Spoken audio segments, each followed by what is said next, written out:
Hi guys, Saskia here from the FUN Guinea Pig Rescue, and I discovered a few interesting things on this little guy, so I'm going to show you what it is, and hopefully you can recognize it in your own guinea pigs as well. So let's take a look at your ouchie feet. What do you have here? Ready? I'm checking for parasites, but he has really dry skin, but I'm not seeing any, so that's good. He's an older boy.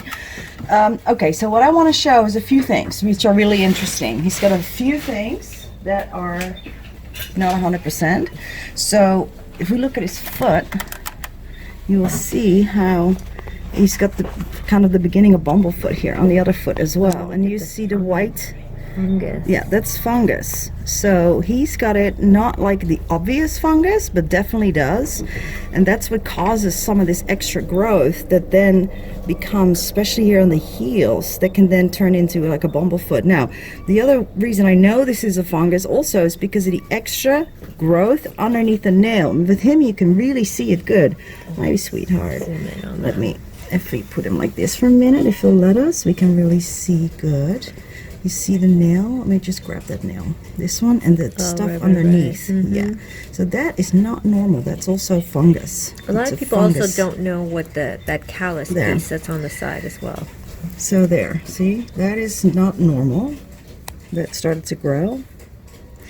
And then the callus, it happens when they're older, but I do believe that some of these calluses, as you can see how calcified it is fungal related. So guinea pigs are so prone to get all kinds of fungal diseases and fungals in their, ringworm, fungal, and then the other thing is they get ear fungus. So if we look at his ear, you will see how crusty and white it is. Now, this is different from a normal dirty ear. It looks different, which tells me that this is actually a fungus in the ear and not a regular ringworm fungus, because that would look different. It's a different type of fungus, not sure which one, but it is a type of fungus. So when I'm going to clean his ear, which I'm going to, you'll probably notice that very little will come off where you would expect a lot of skin to come off because it looks so crusty. So we'll probably see when I do that it doesn't show a lot of dirt coming off. And then here on his nose, he's got something else that's interesting. I'm sorry, sweetheart. On his little nosy, you see that little piece there? You can probably see it really good from the side. Yeah. Okay. So that looks like a piece of dirt, but it's actually, I can't really see, I can't get it off. That's because it's attached. And I see this, and often they'll have it like a little stripe all the way down their nose, and that is either fungal or it could be a wart type of a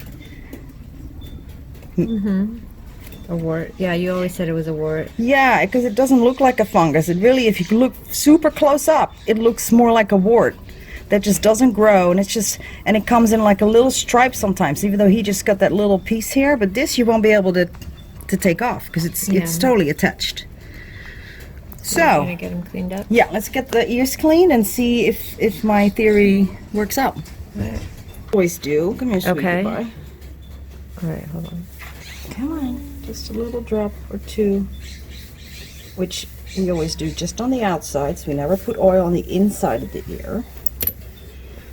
And then we kind of do this to make sure it really loosens all the dead skin cells. Mm-hmm. And then let's see what comes out, because it always is the color of the ear. So I would expect a lot of blackened looking stuff to come out. And there isn't really. See that? Yeah, because his ears are black, so you would expect a lot more. So we do have some skin coming off, which is to be expected. Yeah, and that what he's doing with his head, he's kind of shaking his head, is another indication that there's something going on with the ear. He doesn't like it. So this is hard to really know the difference between what's normal and what's not. But let me show you the other side again so you can see how kind of whitish and dry it looks, even though that often will happen with piggies. But this is a different type. This is a fungus. Mm-hmm. Good boy. And this you treat the same way that you would ringworm, with the same cream, same protocol that you do with that. With the ringworm, you want to soak their little feetsies in a little shampoo with the ringworm water and the shampoo, with the antifungal shampoo. We like Davis Myconazole. So he'll be fine. And we definitely want to keep an eye on these feet, because this one, as you can see, is definitely starting to show signs of bumblefoot because of that fungus that has not been addressed. So how do you, so do we just put the cream on them? The tomaftate cream? Yes. So you put that all over the feet. Of course, I'm going to still trim these nails here. This is just a regular ringworm cream that you can buy over the counter.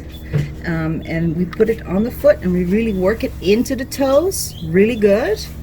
And same in the ear. You just put it right in the ear and just really make sure it goes absolutely everywhere. You want to make sure it goes in every little nook and cranny of that ear.